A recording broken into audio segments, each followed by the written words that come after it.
Are you ready? Yes. Are you ready?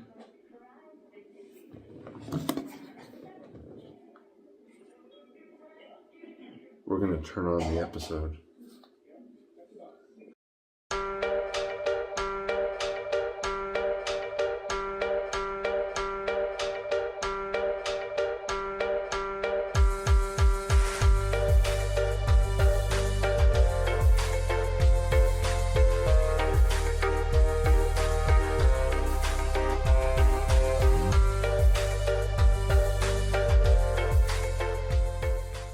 Hey, what's up, everybody, and welcome to another edition of On a Couch Talking Sports. As always, I'm Robbie. Kyle's here as well. How you doing, buddy? Doing all right. How about you? Doing well. It's warmer outside, which is a low bar. I get it, but still, it's warmer. It's warming up. Yeah, this is a little bit. I would say it's good for spring weather in Canada. Oh, Canada. But yeah, we're back with another episode, and tonight we are going to be recapping Super Bowl 60, which was played this past Sunday in San Francisco, and if you've been for some reason living under a rock recently, featured our hometown New England Patriots. That's right. After 7 long years, the Patriots were finally back in a Super Bowl, taking on the Seattle Seahawks. In Super Bowl 60, again, the Pats' first Super Bowl appearance since 2019, when they beat the Rams. Unfortunately, this time around was not a repeat win against an NFC West team, as the Patriots did fall. Again, spoiler alert, which I don't know how I spoiled the Super Bowl because it already happened. But anyway, I know it was such a we faced such a devastating loss. It was just really just very the whole everyone was so upset that just Kid Rock just couldn't pull it together for the halftime show, and it was just so out of sync. And and the Patriots did lose too. Yeah, I just wanted to Yeah, we're not even gonna get into that. But yeah, before we actually do get even further into the Super Bowl recap tonight, I did want to throw out a quick shout out to our two sponsors, Diamond Organizing and Wes Woodson. As always, thank you to both of them for their support. But yeah, the Pats did lose the Super Bowl. Unfortunately, they fell to the Seahawks in San Francisco on Sunday. But here's my thing. I'm going to sort of get started with this. The Patriots, as far as I'm concerned, were playing with house money. No one expected before the season, heck, even 3 to 4 weeks into the season, for the Patriots to make it to the Super Bowl. Heck, some people didn't even think they would, even a few weeks into the season, didn't even think they'd make the playoffs. Let alone make it all the way to the Super Bowl. So as far as I'm concerned, they were playing with house money. It was just really nice, and I was saying to Kyle, before we came on air, it was just nice after 7 years to actually have a rooting interest in the Super Bowl again. It felt right. It felt right to finally go into Super Bowl Sunday with sort of that level of nerves which only comes with having like a true dog in the race. And so, yes, they lost. Yes, we're disappointed obviously that they lost. But the bottom line is that it was a heck of a season. It was a heck of a run. And hopefully, for me, and hopefully it builds a foundation. Hopefully they've built a foundation for success going forward with, Drake May and Mike Vrabel as head coach. Hopefully this is sort of paving the way for sort of continued success in the very near future, heading into next year. So, Kyle, I wanted to throw it over to you. Obviously, you watched the game as well. Just give us your sort of overall thoughts on the game, the atmosphere, just whatever course you want to take with this. Just sort of give us your thoughts on Super Bowl 60? Well, I mean, it was definitely, all things considered, like, it was definitely one of the least exciting ones, I personally thought. Like, it was just kind of just a Super Bowl where the first 3 quarters just ride on, like, a few field goals. And it's like, okay. That's a good point. No, it's a good point. Yeah, I'm not going to lie. I actually looked on my phone for quite a bit of the Super Bowl. I looked up a little every once in a while when it seemed like something interesting was happening, and then I just kind of looked back and yeah, that's kind of where I was at. Like, I do like watching a Super Bowl, I promise. It is a fun event, and I like the whole festivities of it, of like, you know, when you meet up with your family and friends, and you guys get ready, you guys get the food you love, you just like, you know, sit in front of the TV and you talk. You almost just say sit on the TV. I was sitting on the TV. Some people like to sit on the TV, but Kyle got so bad at the game, he sat on his TV because he didn't want to have to watch it anymore. Oh, well, it wasn't mine because I was at my cousin's house, so I actually did sit on my cousin's TV, unfortunately. So sorry, I did have to get a new TV for him. No, I'm kidding. Sorry, I couldn't help myself. Continue.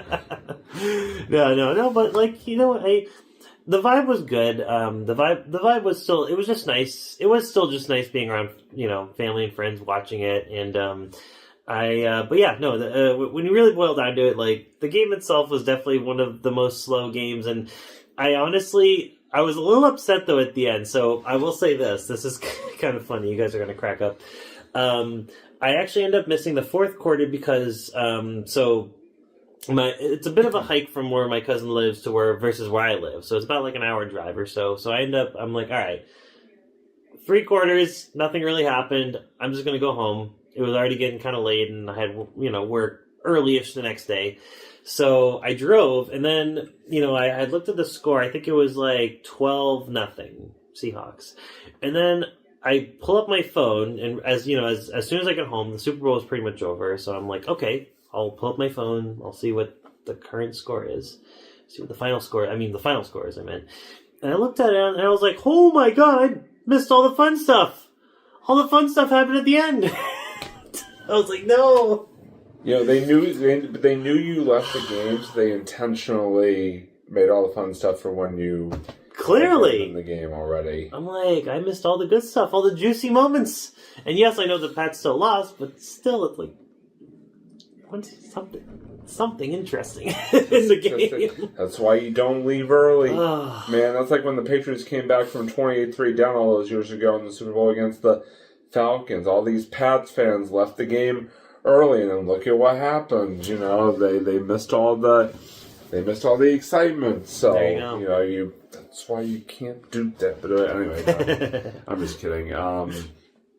But yeah, you know, obviously, when it comes to the Super Bowl, obviously there's the game. And like I said, this year the game sort of took on a different level of meaning for us because obviously our team was in it. But a lot of what the Super Bowl is, as we've talked about in past Super Bowl recap episodes and whatnot, is just the environment itself and just the pageantry that, you know, goes along with it, whether it be the national anthem, whether it be the halftime show, whether it be the commercials, whether it be any of this stuff that sort of goes into the production aspect of the Super Bowl. And so I wanted to sort of dive, you know, obviously, you know, the game was the game. It wasn't, you know, the best Super Bowl game-wise by any means. The Pats lost. So basically, we've already kind of covered the game in a nutshell. But, you know, obviously I wanted to dive into the other parts of the Super Bowl because I know Kyle and I always are eager to see, you know, sort of that side of things as well every year for the parts. Super Bowl. Yes. I will say this. I'm going to sort of start off with this. I actually thought the best performance of the night, like, musically, came before the game even started, and that was the national anthem. Charlie Puth singing the national anthem, at least in my lifetime, had to be, in my opinion, it's just my opinion, this opinion does not reflect Kyle's or anybody else on this couch, even though there's nobody else on this couch. You know, those ghosts over there, you know, it doesn't reflect anybody else's opinion but my own. But I thought it was one of the, not the best national anthem for a Super Bowl that I have heard in my lifetime. I Wow. thought Charlie Puth just knocked it right out of the park. Baseball reference. I'm wearing a baseball shirt.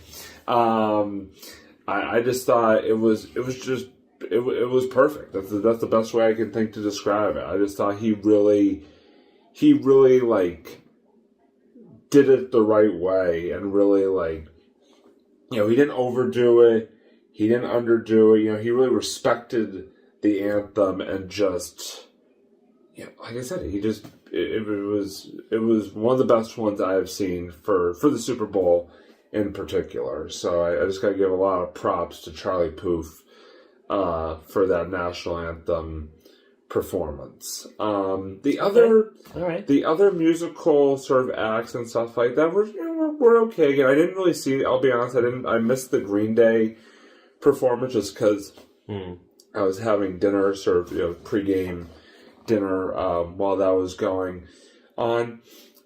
Listen, when it comes to the halftime show, I honestly gave it a B minus. Is my sort of honest grade for it. I thought this is going to sound kind of cliche and not a political answer, but it's just going to sound kind of cliche. There were good parts and there were bad parts. You know, I liked the rhythm of it. There are other parts I could have done without, from sort of a choreography and other points of it. So, you know, I guess to sort of sum it up, you know, I give it a B minus. It wasn't the best Super Bowl halftime show I've ever seen, but it wasn't the worst either. And so, that's just my take on it. Nothing to do with it. Truly had nothing to do with anything outside sort of wise. You know, sort of the I guess controversy, if you want to call it, that's sort of that's sort of been sort of going around. You know, both leading up to and even in the aftermath of the halftime show. Had nothing to do with that. Just from a pure performance point of view and a pure show point of view, it was kind of middle of the road for me, to be honest with you. So, but I did, you know, Kyle has always been kind of our show's entertainment expert, and so I really want to hear from him. And we'll sort of jump into like the commercials aspect of it, like after this. But I wanted, from just the musical part of it that you saw, I just wanted to get your take, Kyle. Like I said, from your perspective. Okay, so I will say the thing about, I thought that was a very bold thing you said about Charlie Puth and the national anthem, and I gotta say that I have absolutely no opinion on it because I actually didn't watch it. I had a problem with I will show it to him after the episode. I meant to do so earlier, but I will let you listen to it afterwards. Nah, no worries. Yeah, it was one of those things where I think I kind of, so you know how like I know you were saying that you had dinner kind of when Green Day was playing, and then you were able to see the national anthem. I think I may have been setting up dinner when the national anthem was happening, but then I was there kind of in time or whenever the actual like Green Day performance was, and so I can talk a little more myself about the Green Day side of things. And they played Holiday, and they I think they put on a really good show. You know, it was just kind of like a warm up sort of show, so nothing special, nothing really memorable, but it's just nice seeing Green Day play live. And they definitely gave the middle finger to Ice, which was great. So that was awesome. And then about the halftime itself. So so I think I had a slightly different opinion on it. So I do agree with Robbie, though. I don't think it was the best of all time. I know some people are hailing it as like one of the best halftime shows of all time. I think production wise it might be. I think just on a purely production scale, I think it actually might be one of the most inventive halftime performances ever, personally. I like what they did. And it was interesting because the way they even shot the performance itself was kind of more like a music video. And there was a lot of stage stuff that kind of happened, like Bad Bunny falling through the roof. And I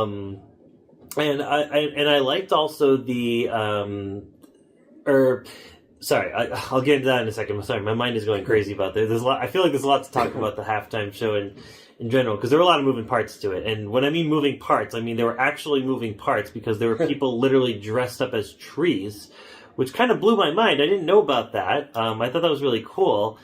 Because apparently now there's a famous video of people running, off the field that are literally dressed like trees, and I think that's the funniest and cutest thing of all time. So it just sounds like they had a lot of, when it comes to a production standpoint, it might be top 5 for me, just for me, just based on a purely production standpoint. But music wise, I'm not. So, I don't dislike Bad Bunny. I want it to be very clear. His music was very interesting. I don't dislike Bad Bunny, just for the record as well. Nothing against Bad Bunny at all. Yeah. No, I mean, he seems like a pretty chill dude. Like, I'd have a beer with that guy, honestly. And he seems like a very, very, very sweet person, actually. I'm just not. I guess I don't really listen to a lot of that style of music. I consider myself, I try to listen to a lot of different genres, but I guess I'm just not very well versed in the particular genre Bad Bunny does. And, there were some pretty catchy songs, but the music didn't grab me as much as, say, for example, Kendrick Lamar. I'll tell you, last year's Kendrick Lamar's, I didn't really know all of the songs. But the songs I just, I had kind of learned about listening at the halftime show, I was singing along. It was so catchy. I love that. So from a song standpoint, I love Kendrick Lamar, but Bad Bunny, for me, just didn't have my attention as much as, or didn't have as much of my interest as much as someone like Kendrick Lamar did. I do love Kendrick Lamar. He's awesome. So Bad Bunny didn't have quite the same effect, but I think like I said, from a production standpoint, all the instruments that you saw, the violins, trombones, and they had even a freaking wedding. People actually got married. Yeah, I know. As I was saying to you, that was a legit wedding. Yeah. They actually, legitimately, he signed as, the witness on their marriage certificate. That was legit. That was not staged, for the performance. That was a real thing that happened. Yeah. So, despite what, and also it was nice that he brought on Lady Gaga and Ricky Martin. That was cool. I was like, okay, I'm thinking this is awesome. That part, I was a huge fan. I'm glad she just kind of popped in for a quick song or so, and same with Ricky Martin. Wow, it was cool. No, I think he did a good job kind of lining up the guests. And I think I liked it very much from a production standpoint. Music-wise, yeah, I'm kind of more on your side of things, where it's kind of middle of the road. It's just, not my favorite music genre. Not that I dislike it, but it just didn't grab me as much as some of the other previous performances music-wise. But production-wise, mwah. Really, really good. I just love the effort and the heart they put into this one. Yeah. So, and you know what? I personally, I'm okay. I know people are kind of back and forth about, the whole show being in Spanish. And I feel like that was kind of a big factor that made it hard for people to kind of really latch onto the music and sing along with. But I personally was okay with it. I like to listen to music with, in other languages, and I was fine with that part of it. I didn't have any complaints, honestly. So, no, overall, I'd say a very solid one. Just, not my favorite music-wise, but I think production-wise, for me, it might be easily one of the top ones, personally. But there you go. Yeah. There you go. Fair enough. I did want to quickly touch on the commercials sort of aspect of it. Of course. For me, again, I feel like part of it, there weren't a lot of commercials that really stood out this year. I completely agree with that. I think we're on the same level. I will say though, there were a couple that the only ones that really stood out to me were sort of the ones that tugged at the heartstrings a little bit. There was one, something about being good neighbors to each other and things like that. And there's another one where there's a service through Ring where you can help find your dog, somebody's dog, like missing dog or something like that. I forget exactly what it was, but there were a couple of like those types of commercials that kind of did, again, like sort of tugged at the heartstrings a little bit, and definitely and were memorable, so to speak. But I don't know, just like the overall quality of the commercials this year was just not great. It just really there weren't like in the past years you've had like commercials like that you still remember, like all these years later, like Puppy Monkey Baby, for whatever it was. Right?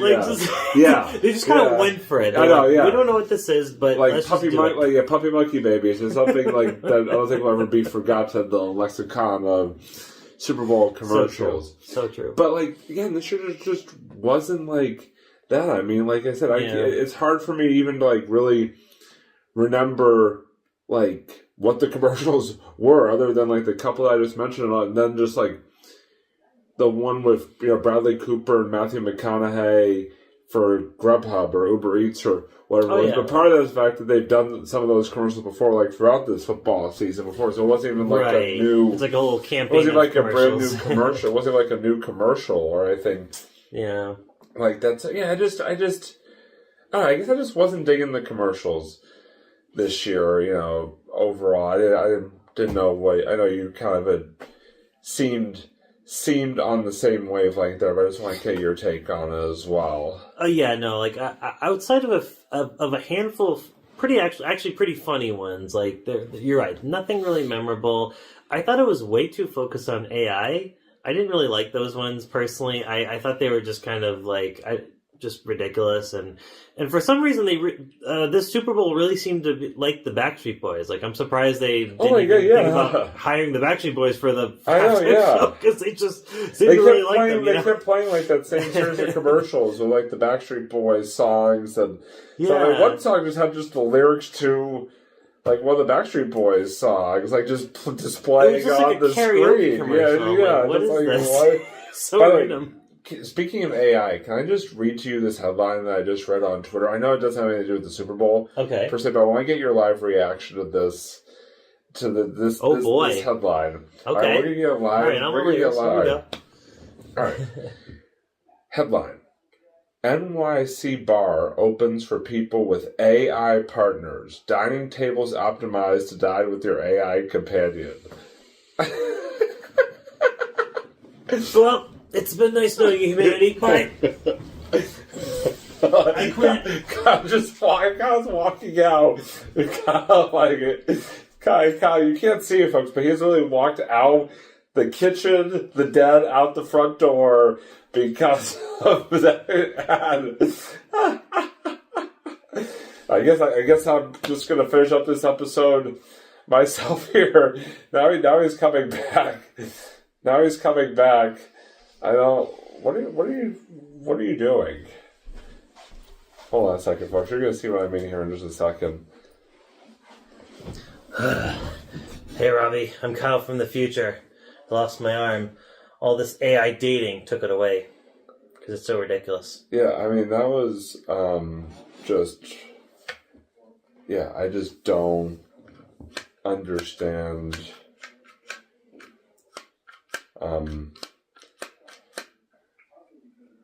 You can use it to pull yourself off stage, or do that. Oh, see? Oops. But yeah, no, I saw that. I was like, we were talking about AI there briefly. I was like, I'm going to do this live headline read and see. That is ridiculous. I can't. You know what? I'm sorry. I can't do this anymore. AI dating. He's walking off again. He is so upset about this. He's done 2 walk-offs in the same episode. Folks, if I could, I would too, because but then nobody would be on the couch. It'd be just kind of weird. You'd just be staring at an empty couch. Maybe the couch would start talking. Maybe the couch would become AI and just start talking at you and do the episode itself. That'd be kind of wild. My hand's still gone. I was envisioning where you're gone. I was envisioning a scenario where the couch just becomes AI and just starts doing the episode itself. Don't make me walk out a third time. Third time's the charm. Anyway. Oh, there's my hand. So anyway, commercials. Yeah. So we're pretty much on the same wavelength. It seems like about the commercials. Just not the best bunch this particular go around. So do better next year. Commercials. Yeah. Do better. Just be funny. Yeah, just be funny and creative. And you. That was because, people people always hate commercials, as the year goes on. But then the Super Bowl comes along. People watch the game just for the commercials because they're so, unique and, just different than the average run-of-the-mill commercials. Seriously. Because you're paying billions of dollars to, do that one day, that one sort of slide for the commercials. Do it up. Really go for it. Come on, just do something. I love the humor in the ones we had 10 years ago or so were so funny. Puppy Monkey Baby. Right? Just so random, but it was funny. Yeah, it's just something that stays with you for all these years later. Yeah. For sure. Just do more stop doing the AI BS and stop doing the overly because I feel like sometimes they I know there's probably some good sentimental ones, but sometimes they just do really cheesy and just bad ones too, and it's just stop trying to be just be funny, just be creative. Yeah, but anyways, yeah. So that's my 2 cents too. No, I completely agree with you. So listen, another Super Bowl comes and goes. Obviously. In an ideal world, maybe the Patriots will be back at Super Bowl 61 next year. Obviously we'll have to wait and see. But with the football season officially being over, it does bring to an end the Robbie's football recap for this year. I did finish 36-24 overall on the Robbie's football recap year. So it was a very positive Robbie's football recap season this year, and now we will get ready for the 2026 Robbie's football recap season coming up, and listen, it'll be here before you know it. Nice. Basically this whole episode was one big Robbie's football recap. So now I am going to turn it over to Kyle to do what some of you may actually think is the best segment of this show, the Souz reviews. And because I cannot let Kyle do a walk-off without me too doing a walk-off while he starts his Souz reviews, I am going to walk off this episode for no other reason other than I can. And yeah, so wow, I'll be right back. We're at 3 walk-offs right now. All right, not bad. All right, so hey guys, how's it going? So this week on the Souz Reviews, I'm going to talk about a video game I actually just finished called Prince of Persia: Warrior Within. So it's based on, or it's part of the long-running Prince of Persia series that started off as a 2D side-scroller, and then in 2003 they actually had a 3D kind of reboot, cool, whatever you want to call it, and they kind of took the platforming and it's mostly kind of like a platforming with a little bit of fighting. You're this. They took that aspect of the original game and they basically made it in a 3D kind of more modern sense, and they kind of they modernized the platforming, and it also it heavily inspired the Assassin's Creed series. So basically the very basic story is there's a prince who has to save the day. In the original games, he has to save this girl from being captured by the evil Jafar. I think that's his name in the original series. But in the Sands of Time, they add this whole new element, in addition to the platforming and fighting, that you kind of saw in the original games, you actually can control time. So what happens is if you jump and you you miss a jump essentially, or maybe you get killed by an enemy, you can actually rewind time. So there is a catch though. You can't do it, as many times you want. You do actually have to defeat enemies to collect more sands, and basically it will refill your sand vial so you can rewind time more often. So that was the first game. I had actually played the first game the same time a long time ago. And it was kind of almost like a storybook style game. I would compare it a lot to like Aladdin. It had a very kind of majestic, very kind of like, oh, that's like, the prince would die, right, in that game. And he'd be like, oh, that's not how it went. He kind of had a charm. He had kind of a funny vibe. So flash forward to the sequel, Prince of Persia Warrior Within, the game I just told you about. Dude, that game is freaking heavy metal. Like, we're talking, like, we dropped all the storybook stuff. Like, he goes to this, like, dark island. He's being chased by a time beast who, like, who's mad at him for messing around with time too much in the first game. And the prince is all gritty. Instead of going, like, oh, I must save the day, he goes, Arr! He just, like, grunts the whole time. It's the funniest thing I've seen in gaming. Like, it's so funny how just complete polar opposites these games are. It does retain the really good platforming, and it does retain the fighting, although they do crank up the fighting quite a bit. They actually change the whole system in Warrior Within, and they give you more moves to do. Like in the first game, Sands of Time, you would press like B to hit the enemy, and then you can vault over them and stuff like that. Here, they give you like 2 weapons to kind of fight with, and you can kind of pick up weapons as enemies drop them, and you can fight them, and you can even like use the environment to kind of like help like gain the upper hand in battles, and it's a lot of fun. It's actually I think probably has one of the like one of the better fighting mechanics, I think, at least for the time, because this game came out in like 2004. I thought that part held up kind of well. Like, it is challenging. All the games are really challenging. But this game in particular was pretty challenging. And once again, they give you kind of the ability to rewind time. But here, they give you some more abilities. Like, you can actually slow down time. And it really helps you kind of like when you're in these like tougher fights with lots of enemies surrounding you. Or if you're like going through hard like traps, like there's a lot of like spikes and like saws you have to kind of dodge in the game. So it does help you kind of like gain the upper hand in that as well. And again, it's limited. So basically the whole story of the game is he goes to the island, this place called the Island of Time, and he has to basically go to where the Sands of Time was invented, and he has to basically stop the Sands of Time from being created in the first place. And that's kind of how, and while he's still being chased by this crazy time beast that it's called the Dahaka, this whole thing. So, and then there he meets the Empress of Time, and you're trying to figure out, is she good? Is she bad? And it's actually a pretty cool story. I thought the story was actually a little bit, even a little bit better in this one. Yes, it's over the top. Yes, he kind of like, there's a scene where like this one of the villains scratched him. He goes, ah! He gets so mad, and it's just so funny. It's just like, wait a second. So here's the deal. So would I recommend it? Yes. It's a game that you can play on the GameCube, PlayStation 2, Xbox, if you have it still, if you have their very old systems.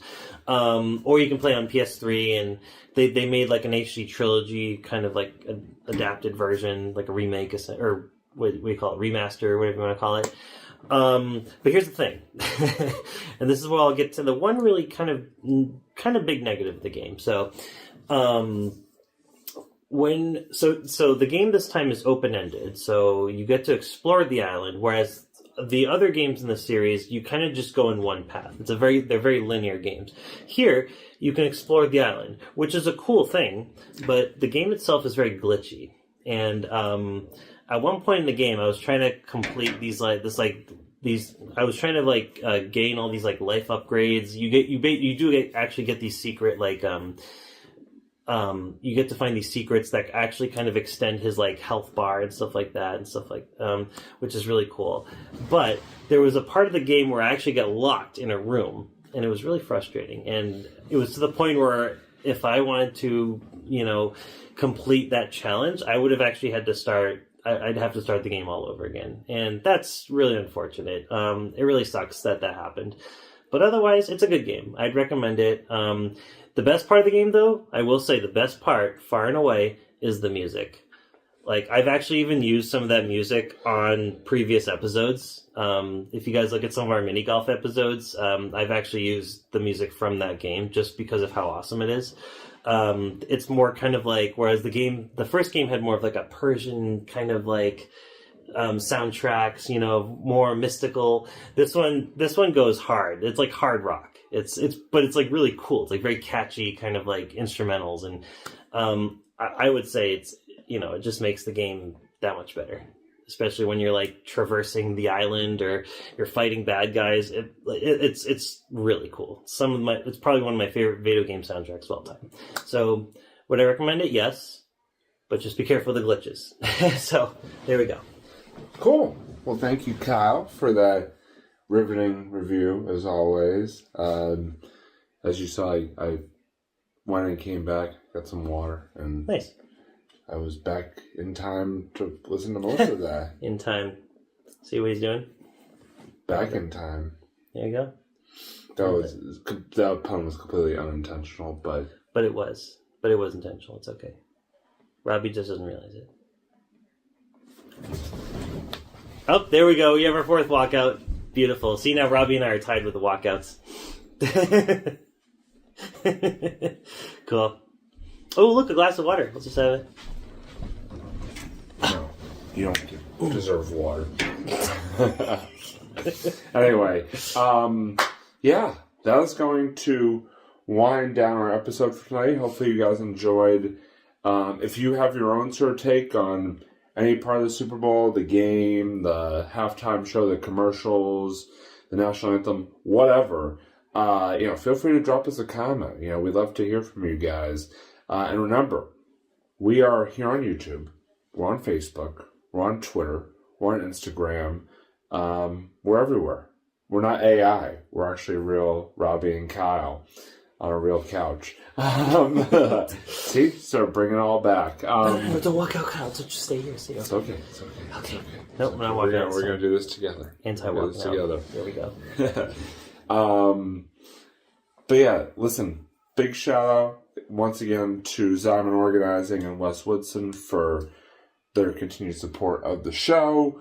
And that is going to wrap it up for us here for this edition of On a Couch Talking Sports. Thank you as always for joining us, folks. We really appreciate it. Until next time, that's Kyle, I'm Robbie, and we will see you next time for another episode. So long, everyone.